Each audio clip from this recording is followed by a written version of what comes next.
কোনো আলেমে দিন সে অহংকার দাম্ভিকতার সাথে এইভাবে কথা বললে সে মনে হয় আলেম হবে না। আপনাদের জন্য বাজারে একটা কিতাব ছেড়ে দিব, পড়বেন। কিতাবের নাম হচ্ছে তাফসিরে বাশারি।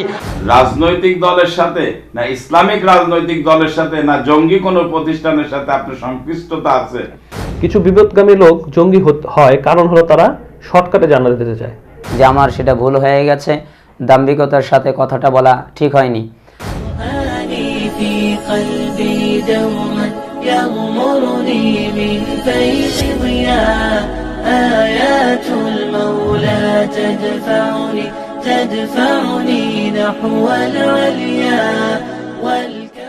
আসসালামু আলাইকুম ওয়া রাহমাতুল্লাহি ওয়া বারাকাতুহু।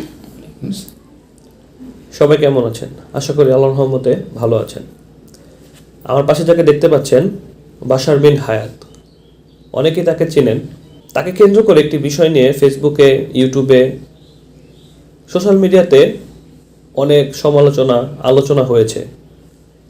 তাফসিরে বাশারি, যেটা সম্পর্কে আপনারা অনেকেই জানেন, অনেকে তাকে নিয়ে মজা করেছেন, অনেকেই তাকে নিয়ে আশাবাদী যে সে এটা করতে পারবে। তো আজকের এই ভিডিওতে থাকবে এই বিষয়টা নিয়ে সম্পূর্ণ ডিটেলস আলোচনা। তো চলুন শোনা যাক। আসসালামু আলাইকুম ওয়া রাহমাতুল্লাহি ওয়া বারাকাতুহু। ওয়ালাইকুম আসসালাম ওয়া রাহমাতুল্লাহি ওয়া বারাকাতুহু। ভাইজান, আপনার নাম বাশার বিন হায়াত? জি, আমার নাম মোহাম্মদ বাশার, আমার পিতার নাম মোহাম্মদ হায়াত আলী।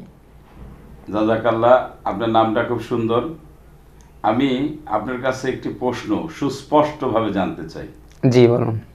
আপনি একটি বক্তব্যে যেভাবে দাম্ভিকতার সাথে অহংকারের সাথে কথা বলেছিলেন, সেই কথাটি কোরআন এবং হাদিসের বিপরীতমুখী এবং যেটি মানুষকে জাহান্নামে নেওয়ার জন্য যথেষ্ট ছিল।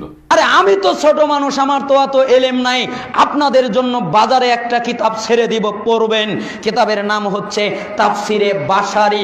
আল্লাহর কসম, আল্লাহর কসম, আল্লাহর জমিনের উপরে, আসমানের নিচে, জমিনের উপরে এত বড় তাফসির গ্রন্থ আমি কোনোদিন দেখি নাই যেটা আমি লিখতেছি।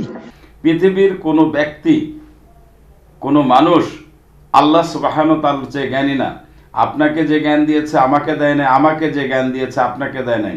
কোনো মুফতি, মুহাদ্দিস, ফকি, কোনো আলেমে দিন সে অহংকার দাম্ভিকতার সাথে এইভাবে কথা বললে সে মনে হয় আলেম হবে না, এটা আমি নিশ্চিত।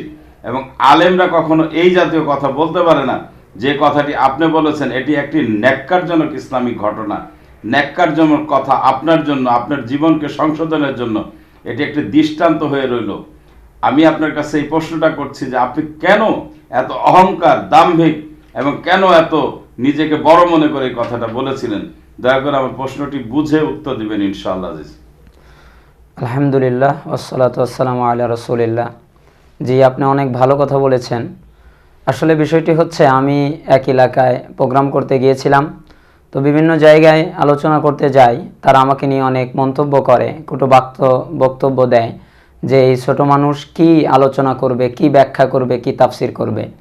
তো আমি ওই কাজটা করতেছিলাম, যেটাকে আমি সংক্ষেপে নাম দিয়েছি তাফসিরে বাশারি হিসেবে। তো আলহামদুলিল্লাহ, কাজের দিক থেকে আমি কখনোই দুর্বলতা দেখাইনি।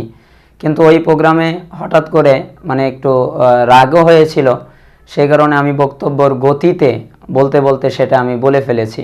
কিন্তু আমি তো তার কারণে অনুতপ্ত হয়েছি এবং আল্লাহ সুবহানাহু ওয়া তাআলার কাছে ক্ষমা চেয়েছি। এবং যত মানব জাতি আছে যারা অনলাইনেও সেই বক্তব্যগুলো শুনেছে, তার কারণে আমি সরাসরি লাইভে এসেও আমি ক্ষমা চেয়েছি এবং আমি অনেকগুলো পোস্ট করেছি লিখিতভাবে যে আমার সেটা ভুল হয়ে গেছে, দাম্ভিকতার সাথে কথাটা বলা ঠিক হয়নি। জি, ইলম, আপনি অনেক ভালো কথা বলেছেন, কারণ ইলম কখনো কাউকে অহংকারী করে না। ইলম সবাইকেই নম্র বানিয়ে দেয় এবং তাকে ভদ্র বানিয়ে দেয়। তবে সেটা আমারই ভুল। আল্লাহ সুবহানাহু ওয়া তাআলার তো কত বান্দা আছে, তারা কত ভুল করে। যেমন আপনার কি নিজের জীবনে ভুল হয়নি? আপনি তো অনেক ভুল করেন, বা আমরাও অনেক ভুল করি। দুনিয়ার অনেকেই আছে, তারা অনেক ভুল করে। কেউ গাঁজা খায়, কেউ হিরোইনসি, কেউ ফেনসিডিলখোর, কেউ বিভিন্ন জিনাকারী, অনেকজন অনেক ধরনের পাপ করে। তাদেরকে নিয়ে তো কোনো কথা হয় না। অনেকে সালাত পড়ে না, বেনামাজি, তাদেরকে নিয়ে তো কোনো কথা হয় না। অথচ আমি একটা কাজ করতেছিলাম, সেটা আমি বলেই ফেলেছি অহংকারের কারণে। আমাকে যদি সদুপদেশ দিত, আমাকে যদি নসিহা করতো, উৎসাহিত করতো, তাহলে আলহামদুলিল্লাহ আমি অনেক ভালো আশা করতাম। কিন্তু দেখা গেল আমাদের সমাজে যারা আমার দুঃখ নেই, কারণ যারা ইসলাম বোঝে না, দিন বোঝে না, তারা আমাকে নিয়ে ট্রল করবে, ফানি করবে, তার জন্য আমি কোনো ব্যথা পাইনি। কিন্তু যখন আলেম সমাজেরা আমাকে নিয়ে অনেক ট্রোল করেছে, অনেক তুচ্ছ তাচ্ছিল্য করেছে, গানের সাথে আমার বক্তব্যগুলোকে লাগিয়ে দিয়ে আমাকে হেয় করছে, এটা ঠিক নয়। ইসলাম কখনো এভাবে শেখায়নি। রাসূলুল্লাহ সাল্লাল্লাহু আলাইহি ওয়াসাল্লাম বলেছেন, লা তাহাসাদু ওয়ালা তানাজাশু ওয়ালা তাবাগাদু ওয়ালা তাদাবারু ওয়ালা ইয়াবি বাদুকুম আলা বাইই বাদ ওয়া কুনু ইবাদাল্লাহি খানা। আল মুসলিম আখুল মুসলিম লা ইয়াজলিমুহু ওয়ালা ইয়াখযিলুহু ওয়ালা ইয়াকযিবুহু ওয়ালা ইয়াহকিরুহু আত-তাকওয়া হাহুনা ওয়া ইউশিরু ইলা সাদরিহি সালাসা মাররাতিন বিহাসবি ইমরি মিনাশ শাররি আন ইয়াহকিরা আখাহুল মুসলিম কুল্লুল মুসলিম আলাল মুসলিম হারাম দামুহু ওয়া মালুহু ওয়া ইদ্দুহু। রাসূলুল্লাহ সাল্লাল্লাহু আলাইহি ওয়াসাল্লাম সহিহ মুসলিমের এই হাদিসে কি বোঝাতে চাইলেন? যে তোমরা পরস্পরে হিংসা করো না, একে অপরের হয়ে দালালি করো না, একে অপরের বিরুদ্ধাচরণ করো না, নিজেদের মধ্যে বিদ্বেষ রেখো না, কেউ কাউকে হেয় করো না। আর তোমরা সবাই মুসলিমরা আল্লাহর বান্দা, পরস্পর ভাই হয়ে যাও। মুসলিমরা মুসলমানের ভাই, সে তার উপরে জুলুম করতে পারে না, সে তাকে তুচ্ছ করতে পারে না, সে তাকে হেয় করতে পারে না, সে তার সাথে মিথ্যা বলতে পারে না। রাসূল সাল্লাল্লাহু আলাইহি ওয়াসাল্লাম বলেছেন, তাকওয়ার অবস্থান কলিজায় থাকে, হৃদয়ে থাকে, কথা তিনি 3 বার বললেন। এরপরে বললেন, বিহাসবি ইমরি মিনাশ শাররি আন ইয়াহকিরা আখাহুল মুসলিম। প্রত্যেক মানুষের খারাপ হওয়ার জন্য এতটুকু যথেষ্ট, সে তার আরেক মুসলমান ভাইকে খারাপ মনে করে। কুল্লুল মুসলিম আলাল মুসলিম হারাম দামুহু ওয়া মালুহু ওয়া ইরদুহু। প্রত্যেক মুসলমানের উপরে অপর মুসলমানের রক্ত, অপর মুসলমানের সম্পদ, অপর মুসলমানের সম্মান হারাম। তো আমি এটা আশা করি না যে একজন মুসলমান ভাই হয়ে আরেক মুসলমানের সম্মান নিয়ে খেলবে। আমাকে যদি সদুপদেশ দিতেন, অনেক শায়েখরা আমাকে নিয়ে কথা বলেছেন, তারা আমাকে অনেক পরামর্শ দিয়েছেন, আলহামদুলিল্লাহ। এই বিষয়টা আপনি একটু খোলাসা করে আমাদেরকে বলবেন। আপনি কি কোন রাজনৈতিক দলের সাথে, না ইসলামিক রাজনৈতিক দলের সাথে, না জঙ্গি কোনো প্রতিষ্ঠানের সাথে আপনার সংশ্লিষ্টতা আছে? আর জঙ্গিবাদ সবচেয়ে বেশি ঘৃণা করি আমি জঙ্গিবাদকে। এটা কোনো ইসলামই নয়, ইসলামের কোনো নীতি হতে পারে না, এটা জিহাদি নয়। রাতারাতি মানুষকে হত্যা করে, গুলি দিয়ে, রাইফেল দিয়ে মারামারি করে তারা ক্ষমতায় যেতে চায়, এটা কখনো ইসলাম সমর্থন করে না। আবার জিহাদকে আমাদের সমাজের কেউ জঙ্গিবাদের সাথে মিলিয়ে দিচ্ছে। কোথায় জঙ্গিবাদ আর কোথায় জিহাদ? জিহাদের সাথে জঙ্গিবাদের কোনো সম্পর্ক থাকতে পারে না।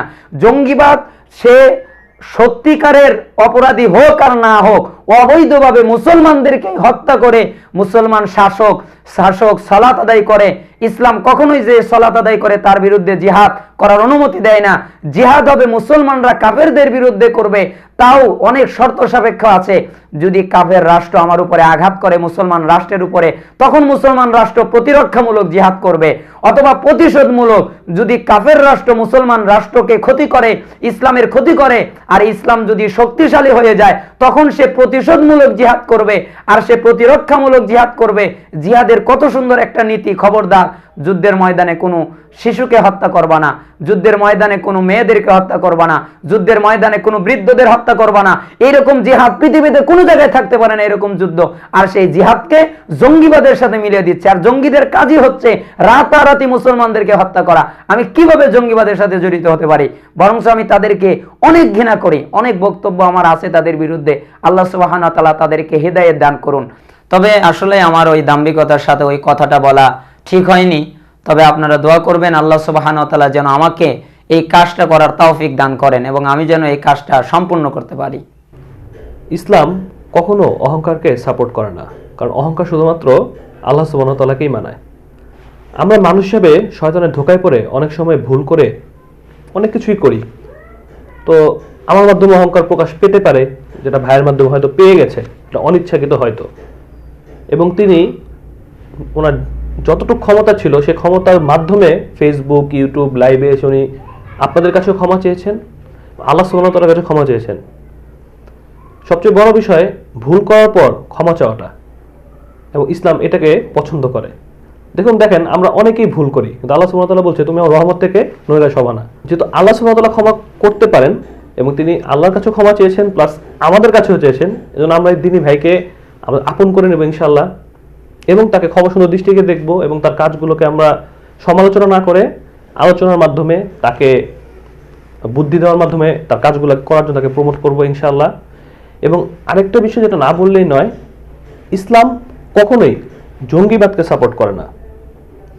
কোরআন এবং হাদিস থেকে কখনোই কেউ প্রমাণ করতে পারবে না ইসলাম জঙ্গিবাদকে প্রমোট করে বা ইসলাম একটি জঙ্গিবাদ ধর্ম। কিছু বিপদগামী লোক এটি করে থাকে ইসলামের নাম দিয়ে, আসলে সেটা ইসলাম না। এবং আমাদের রাষ্ট্রীয় পর্যায়ে যারা আছেন, আইন প্রয়োগকারী সংস্থায় যারা আছেন, তাদের প্রতি আমি একজন ক্ষুদ্র মানুষ, আমার পক্ষ থেকে একটা রিকোয়েস্ট থাকবে যে তারা বিচক্ষণের সাথে জঙ্গিবাদ দমন করছেন আলহামদুলিল্লাহ। যারা আসলে, আমি তাদের কাছে বলতে চাই, যারা আসলে দিন ইসলাম প্র্যাকটিস করে, টাকনোর উপরে প্যান্ট পরে, দাড়ি রাখে, তারা কখনোই জঙ্গি হতে পারে না। কিছু বিপদগামী লোক জঙ্গি হয় কারণ হলো তারা শর্টকাটে জান্নাতে যেতে চায়। তো ইসলাম এত শর্টকাট না যে আপনি একজন মুসলিমকে মেরেই একটা বোম ব্লাস্ট করে জান্নাতে চলে গেলেন। যেমন ধরেন, অনেকে চিন্তা করে আমি সুদ খেলেই অনেক টাকার পয়সার মালিক হব, আমি বাড়ি গাড়ি করে ফেলবো, কিন্তু পক্ষান্তরে সুদ খেলে কেউ বড়লোক হয় না। তারা হারামখোর, তারা হালালের মর্ম বুঝে না। এরকমই যারা জঙ্গিবাদ, যারা জঙ্গি বা যারা ইসলামকে ক্ষতি করার চেষ্টা করে, তারা প্রকৃত ইসলামের মর্ম কখনোই বুঝবে না। তো যারা হয়তো কোনো বিপদগামী লোকের কাছে আমার ভিডিও চলে যেতে পারে, তাদের জন্য বলবো আপনারা আসলে প্রকৃত কোরআন এবং হাদিস পড়ুন, এত সহজেই জান্নাত পাওয়া যায় না। ভাই, আমি আপনাকে আসলে অনলাইনে দেখে ভুল বুঝছে, অনলাইনে বিষয়টা এরকম ছিল। আপনার সাথে হয়তো সরাসরি আল্লাহ সুবহানাহু ওয়া তাআলা দেখা করার তৌফিক দিয়েছে, কথা বলার তৌফিক দিয়েছে, কারণে আসলে ভুলটা আমার ভাঙছে। আমাকে ক্ষমা সুন্দর দৃষ্টিতে দেখবেন এবং আমি চাই সবাই আপনাকে ক্ষমা সুন্দর দৃষ্টিতে দেখুক। অবশ্যই আল্লাহ সুবহানাহু ওয়া তাআলার কাছে আমি আবদার করি, আল্লাহ সুবহানাহু ওয়া তাআলা আপনাকেও ক্ষমা করে দিন এবং পাশাপাশি আমাকেও ক্ষমা করে দিন। যে ওই কথাটা আমি নিজেও অনেক অনুতপ্ত। আল্লাহ সুবহানাহু ওয়া তাআলা আমাকে সঠিক বুঝদান করেছেন। ইনশাল্লাহ আমি বিরত থাকব যাবতীয় প্রকারের অহংকার করা থেকে এবং আত্মগরিমা, আত্ম অহমিকা থেকে। আল্লাহ সুবহানাহু ওয়া তাআলা যেন আমাকে হেফাজত করেন। আমিন। এবং আপনি দোয়া করবেন আল্লাহ সুবহানাহু ওয়া তাআলা যেন আমাকে আল্লাহ সুবহানাহু ওয়া তাআলার দ্বীনের জন্য কবুল করে নেন এবং সঠিক কোরআন এবং সুন্নাহর প্রচার মানুষের সামনে যেন করতে পারি, সে তৌফিক যেন আল্লাহ সুবহানাহু ওয়া তাআলা দান করেন। আমিন। এই দোয়া দাবি রেখে আমি আপনার সাথে কথা বলছি ইনশাআল্লাহ। দোয়া করবেন।